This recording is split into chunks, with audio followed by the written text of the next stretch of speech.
model of a shoe today for a demonstration. This is particularly applicable, of course, for the shoe industry, but also for those who are in consumer goods. And for consumer goods industries, those are industries characterized by a fast-moving retail environment where designs have to be efficiently produced because they're going to go on a store shelf for a particular season.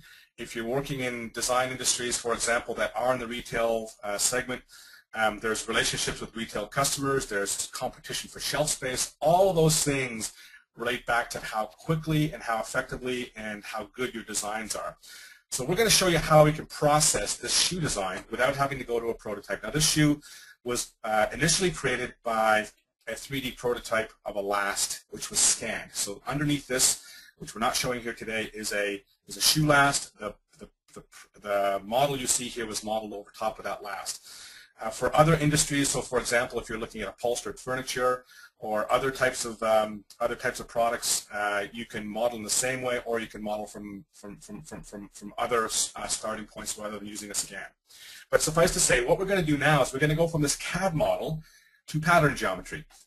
And the way we do that is we use an initial tool here called our piece creator. The piece creator solves the problem of going from a faceted CAD model very quickly to a model with pattern geometry. So you can see all we do is we select pieces, and these pieces then are going to be knitted and welded together, and they're going to be analogous to the pattern pieces that we are going to use for our final production.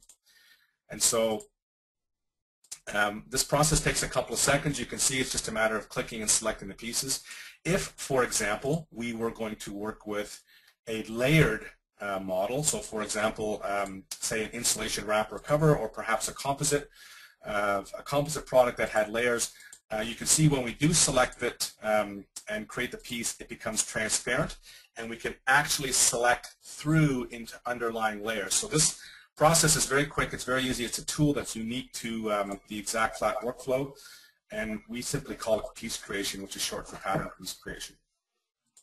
And you can see that in in about a minute or so we've got our pattern pieces. If you just want to rotate around here, Keith.